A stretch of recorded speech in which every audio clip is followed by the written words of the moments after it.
I've got a couple videos in here that I've transcribed into English, and that should be easily Google translatable to Spanish if need be, and I can bring those up. But I'll go ahead and play the videos on here and let them speak for themselves because I had them have them ready to go.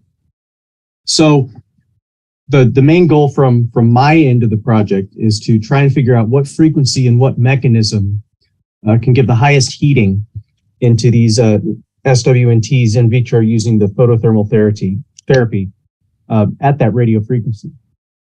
The background from a purely microwave engineering and electrical engineering perspective is that RF fields that are low enough, and low for me is in the tens to hundreds of megahertz range, literally will pass through the skin by the skin depth, 1 over the square root of pi times frequency times permeability, metallic permeability times the conductivity. That 1 over square root of F allows you to penetrate deeply into skin at lower frequencies. But we don't know exactly what frequency. So we're focusing on amplifying the RF field between 2 metal plates. I've got a cartoon here coming up, using a matching network to make sure that we deliver the maximum amount of power through that radio frequency field. And it needs to be tunable so it works at different frequencies that we're testing. So we are acquiring right now, and I have, you can see a bunch of boxes over here, parts stacking up to be able to do a 2 to 500 megahertz sweep at over 100 watts of RF power. And I'll be building a custom matching network that is a couple iterations on the one previously that I'll show in here, and show in here after some videos. So the main idea from my perspective is getting away from radiation and chemotherapy.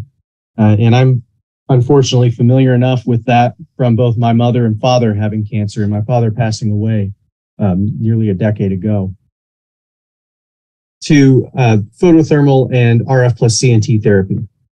Much less invasive and hopefully much less painful. So I'll allow this video to play, and I am sharing sound, so it should actually just play quite nicely. Please let me know if you can't hear.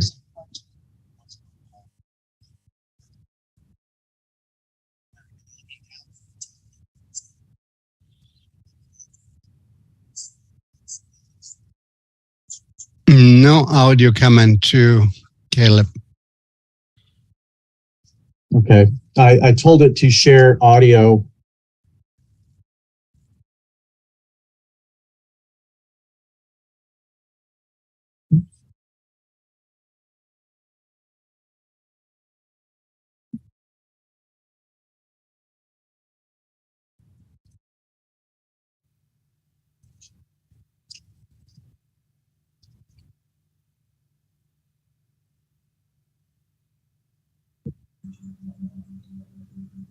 What I'm showing here is a cartoon of what's going on in the work that we now is. Okay. Where you're looking down from the top plate towards the bottom plate at the electric and magnetic fields outside and inside of the structure in question. So the structure in question here is biological tissue, whether that's a body or an animal. And I'm representing it right now as just an arbitrary shape with an adjustable conductivity. What I'm going to show is how the placement of very highly conductive materials inside of this structure can lead to current that's actually induced on various at various locations, at targeted locations. This is a cartoon, of course, and is not even a starting point for what we're going to be doing in the actual work, but it's here to illustrate several mechanisms and important trade-offs that we have in doing this research. The main is the frequency choice.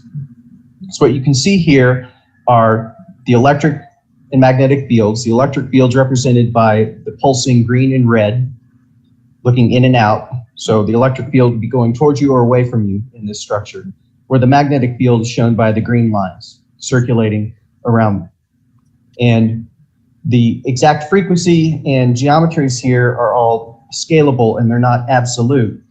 And I want to show with this some of the mechanisms that we're dealing with.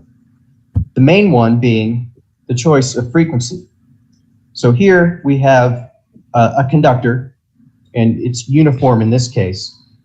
And at very high frequencies, conductors tend to dissipate the electromagnetic radiation to within what is actually called in the microwave engineering community the skin depth, 1 over the square root of pi f mu sigma, where sigma is the conductivity of the material and f is the frequency.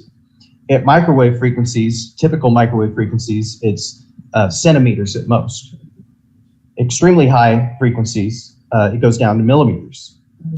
At low frequencies, at the ones in which we're interested, say tens of megahertz, it can actually go reasonably far into the structure at these lower frequencies. If I were to adjust the conductivity of this structure and turn it into metal,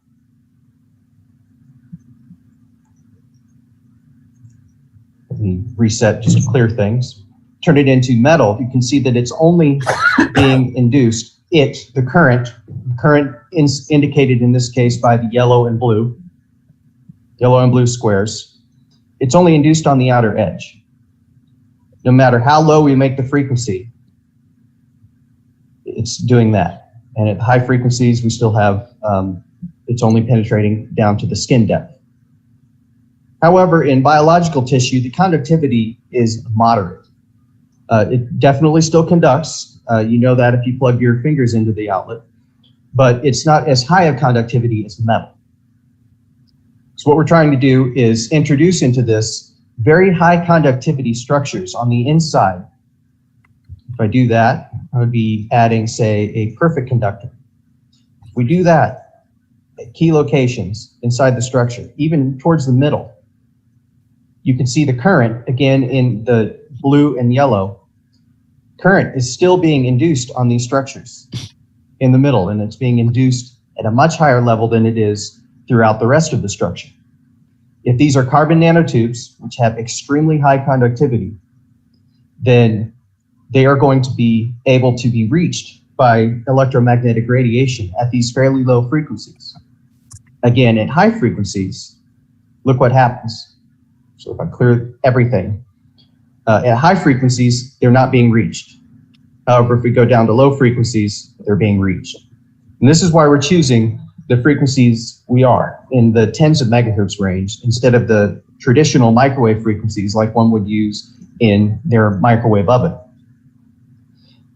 Another way you can tell the frequency is the wavelength that's actually being hit here. Here the wavelength is roughly, it's a large fraction or a large percentage of the structure in question, which is what would be the case in a microwave oven. Whereas at these low frequencies where we're targeting things, trying to target the carbon nanotubes in order to get towards cancer cells that are in the middle of the structure, the wavelength is larger than the structure in question. Yes, and just to clarify on that, well, this is actually looking from the top down. It's a cartoon version of looking as if the screen here is this actual plate. And of course, the scaling is not correct or anything, but it's to simply show the concept of what's going on. The next animation I have in simulation shows what goes on from the other perspective and slightly, and a little more zoomed in on specific nanotubes. So I'll let that go ahead and play. Caleb, what I'm showing here is a cartoon. Caleb, can you, just a sec. I think Carlos said he is not listening to the audio. Carlos, ¿puedes escuchar ahora el audio? Yes, now I can. Sorry. Thank you. Oh, okay. And two more colleagues from UNSA will join and help with translation if needed. You can also do live transcription, I think, in the bottom. Okay. And I have already transcribed this to English. And then non-live, AI-enhanced computer translation can significantly help beyond that if need be. Those are available in the slides. So I'll go ahead and play if we are ready for this next video. What I'm showing here is a cartoon simulation of what's happening if we were to put an electric field, external electric field, exciting something like a group of carbon nanotubes. And what I'm intending to show here is the concentration of fields that exists at the edges of the carbon nanotubes because of conduction along the carbon nanotubes as a response to the external electric field. So what I can show here is higher electric field near the ends because there are charges building up there. And we can see those charges here. And actually plot them as well as the electric fields right here. Charges building up on the ends of these short, thin conductors, creating very high electric fields relative to the electric field before the conductors were added. And to show that, let me go ahead and start removing these conductors. Let it calm down. Remove this conductor. And by calm down, I mean let it deal with the fact that fields went from existing to zero instantaneously, and the numerical electromagnetic simulation catching up with that unreal mechanism by doing something that looks ridiculous for a while until it stabilizes, as it's starting to do here. And here you can see with only one conductor, there's still buildup of charges on the ends and local excess in electric field relative to the outside medium. And when I completely remove it, let it calm down, this would be the native field present in whatever structure we're talking about. In this case, it's a vacuum.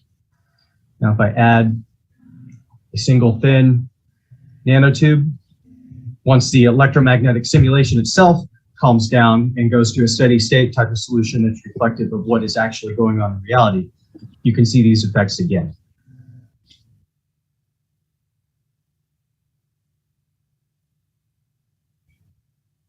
And here we're seeing limits of this particular simulation with the uncertainty in the fields here coming from the fact that we are discretizing the entire structure and not solving things exactly as if this were reflective of the actual physics going on. Okay, any questions on that?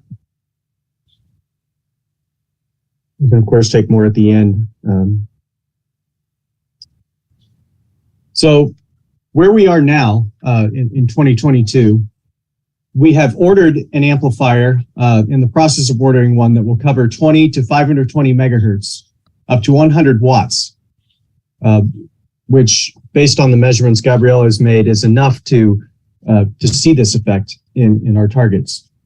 Part of what we're doing is being very careful from an applied electromagnetic perspective on the equipment we're using, and we don't want to damage this actual amplifier. So we've ordered, and we'll have a cooling fan as well. We will, we have a directional coupler. This one actually did arrive the other day. Now this is 80 megahertz on up. 80 megahertz to 1 gigahertz directional coupler that will allow us to do what we need to do, which is be able to send energy in one side and have it transmitted to another, while we have couplers coming out telling us how much is being absorbed versus how much is being reflected when we look at isolated versus coupled on an oscilloscope.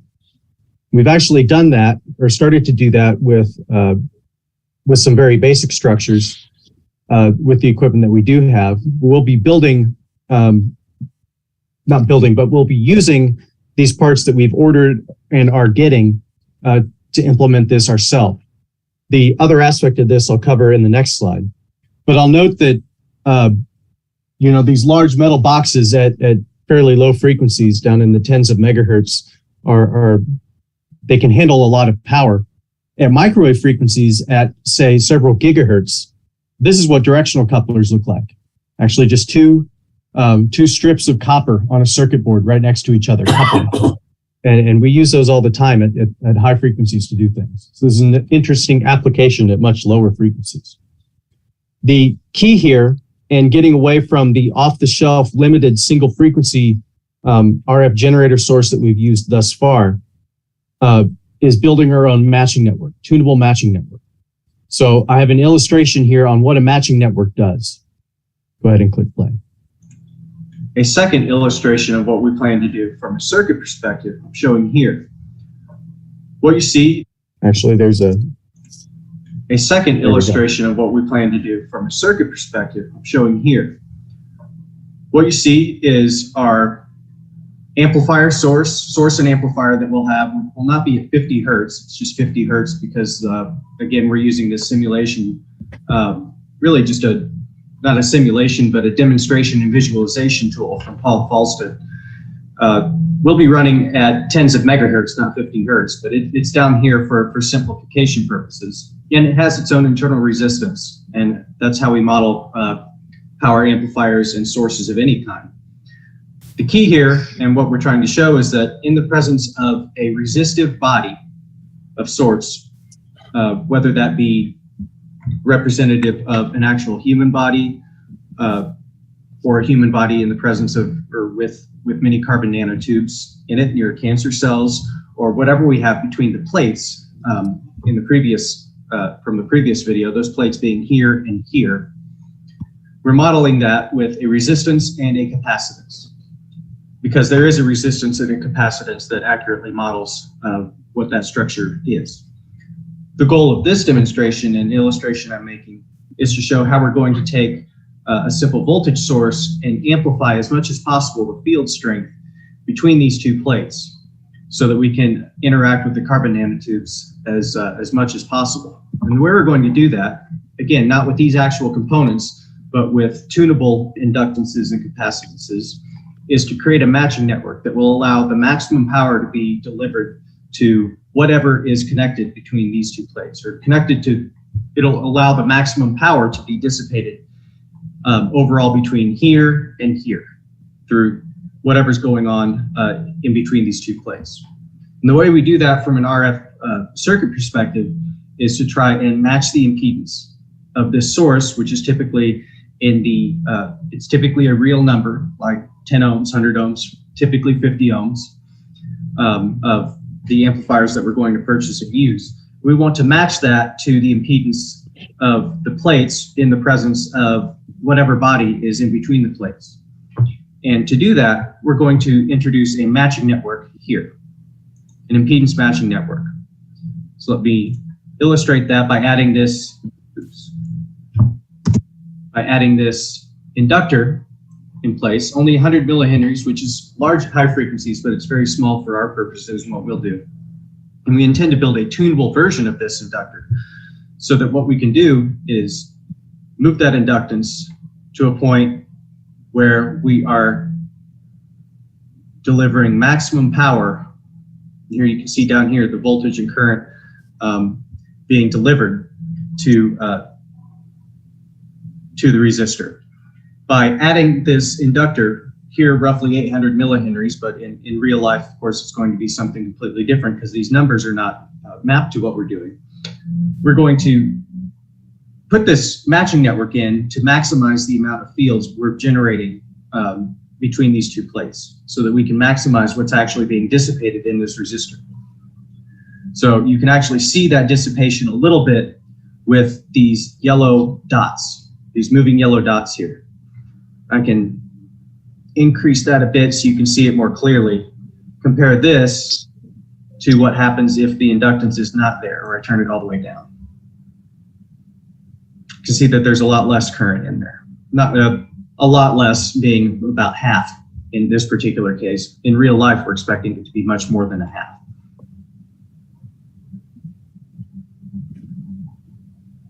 Put it back to where, yeah, near its maximum. Now we're seeing a lot more current. If we allow this inductance to be too big, turn it way up.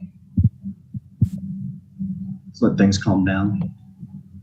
Now you see that there's not much current going through this inductor or through this resistor at all. Again, if it's way too small,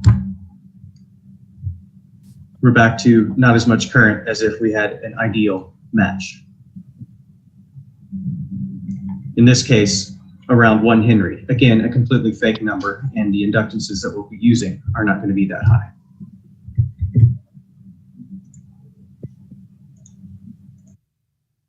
So in coming back to real time, in 2017, we did start experimenting with what this would look like to show that we can actually fabricate it and measure it if we have access to these directional couplers, which we now do. What I did is I found, using the RF amplifier that we had at the time of only 20 watts, I 3D printed a variometer, which is a variable inductor. You can see a picture of it here. This is what I 3D printed. Here is one that you can actually buy on eBay that comes from an old Soviet-era Russian military equipment. And we'll be looking at those possible sources as well as building our own, as we did here with a 3D printer, and a variable capacitor. And the matching network we implemented, as we just drew out here, was a simple shunt inductor to ground and a series capacitor to allow us to maximize the power delivered on these field plates. The way we monitored this using directional couplers to and from the power amplifier, we're actually using a network analyzer, which is a $80,000 piece of equipment that can measure these things, and we don't need $80,000 because the frequency is very low. This measurement was done here at only 100 megahertz. That network analyzer is capable of working up to 50 gigahertz, nearly 500 times higher. So using a very expensive piece of equipment to do something at a low power level, we're changing that to a less expensive piece of equipment that will operate at a much higher power level to do the same thing. Show us essentially, are we centered in this circle, which represents the reflection coefficient looking into the load, to tell us if we're actually delivering power to the load. So some other things we're keeping in mind as I summarize is that we're looking to see if ferromagnetic materials can lower the frequencies to be used. There's a lot of literature. The example here, citation 4 from Dewey Gwynn et al., is that a lot of times in radio frequency energy ablation work that's published outside of the microwave engineering community, they don't even mention the frequency that's used. They simply state that it's being ablated with radio frequency energy. And of course, the spectrum of radio frequency is enormous. So one of the things we want to do is definitely look at what frequencies are most optimal for this. And that's one of the reasons we spent money to get an amplifier that covers a bigger frequency range than the ones we had. There are other emerging applications for CNTs, and I won't speak to those because I'm not an expert on that. One of the things we've started to see and have actually noted in publications as well is that heating rate might be linear with power, but it might be nonlinear with the concentration of CNTs in the actual specimen under test. More things to look into. In summary, we're exploring the complicated trade space of frequency, power, geometry, and materials using custom-made RF tools, sometimes 3D printed, sometimes purchased off the shelf and put together without spending hundreds of thousands of dollars. And it is my personal hope that these will lead to a better understanding of these and connections across the disciplines from electromagnetics and microwave engineering all the way to biology. Will lead to new solutions and avoid the need for chemotherapy and radiation. My mother and father both dealt with chemotherapy and radiation with my father passing away ultimately from cancer. So it's meaningful for me to get out of working on radars and tiny electronics all day and do something in this application space as well. Any questions?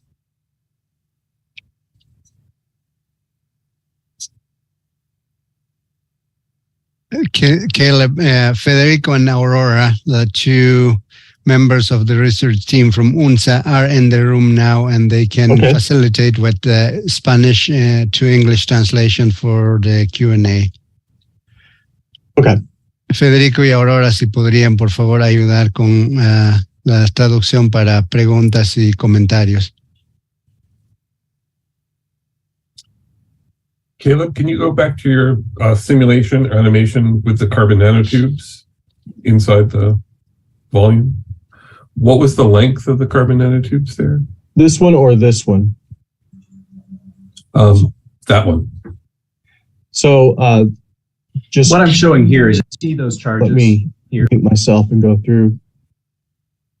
At the frequency being used. Caleb, sorry to interrupt. Can we let them translate the question and then you can respond and they'll translate as well? Thank you. Federico, Aurora, podrían por favor traducir la pregunta y él puede la respuesta también. Gracias. Dr. Mullen, can you repeat the question, please? Sure. In that simulation we're now looking at, how long is that carbon nanotube? En la simulación que estamos viendo actualmente, ¿cuánto tiempo de cuánto tiempo es de esa línea, ¿no? de los nanotubos, ¿no? ¿De cuánto tiempo es esa simulación? Yes. So in this particular cartoon animation I made, because I was limited by the way it was structured, this distance from bottom to top is roughly half a wavelength at the frequency in use. So this carbon nanotube would be a fraction of a wavelength, a few tenths of a wavelength, which is enormous compared to what we are intending to do. But it is still small enough, if I allow it to play, that we can start to use what we call quasi-static approximations to the field distribution. In other words, these structures are so small relative to a wavelength that they might as well be almost infinitely small compared to a wavelength in terms of how we're going to calculate things like propagation. So to state it shortly for translation, these are in practice and in illustration here, extremely small relative to a wavelength. Dice que son extremadamente pequeños con respecto a la wavelength, ¿no? A la onda, ¿no? En términos sencillos.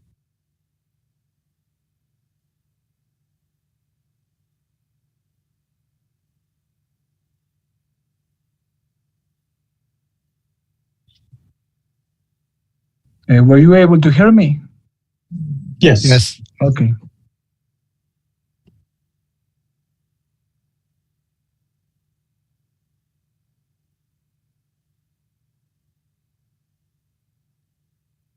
You can continue. I have to relate it as I can about the physics terminology. Okay. I do have here, and it's available on the slides I had sent out, there's a transcription of the videos in English.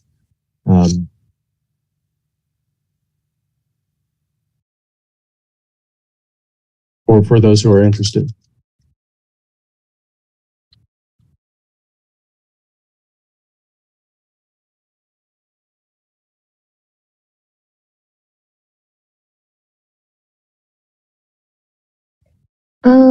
Dr. Fulton, so Yes. you believe that the heating of the tumor would be from the accumulation of charges at the edges of carbon nanotubes? That's my intuition based on all of the little simulations and calculations I've done. Yes. Mhm.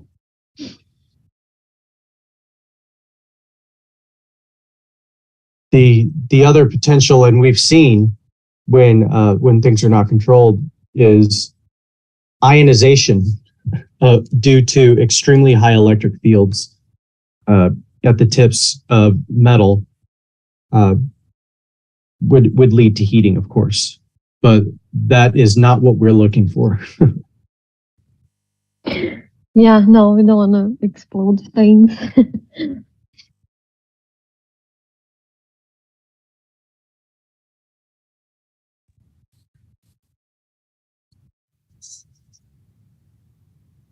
Well, I have a question. Can you hear me?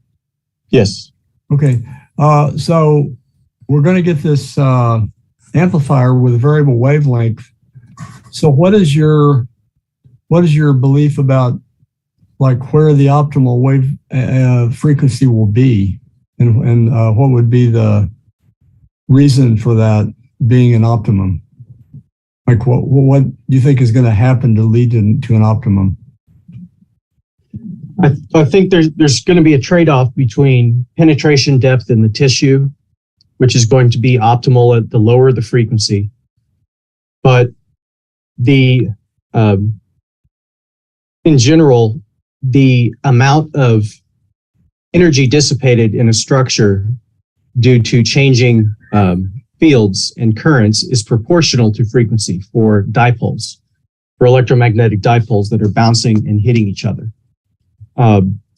With conduction currents, it's a mix between the two of those. So I almost anticipate overall a curve where our goal is to find the peak of that curve by adjusting things like concentration and field plate geometry and things like that. Mm-hmm. Which is one of the reasons we want to be able to do this at multiple frequencies instead of being stuck to a very particular frequency like we have been. Mm-hmm. Right. Well, we've been working at a fairly low frequency, like 13.5. Mm-hmm. Right. Fairly low. We're going to be able to go considerably above that, aren't we? Yeah. So. Yeah, up to a few hundred. Mm-hmm.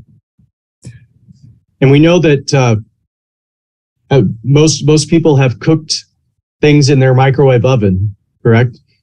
You can put a fairly large slab of meat in your microwave oven, mm-hmm. and it will heat not uniformly.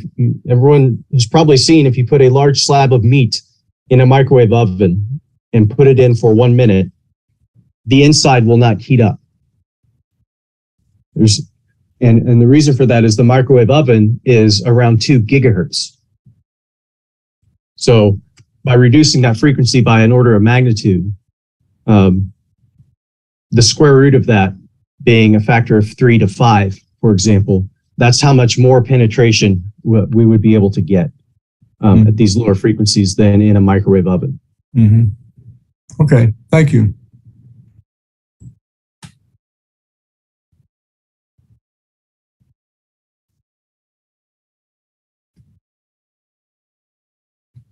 Any further questions?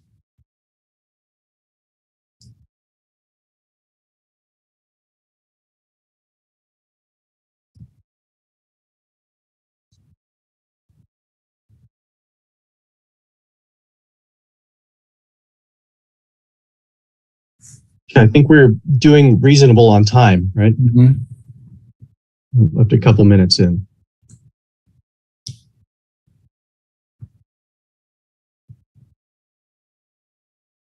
Well, you might, unless somebody has another question, I'll ask another one. We've gotten some results, and I guess I mentioned to you this morning. We need to talk to you about them. But and maybe yes. Gabriella can elaborate. But we've gotten some results where we've with a mouse experiment, we were getting heating of the tips of mm-hmm. the tail and then the tips of the paws of feet. Yes. So what do you think could be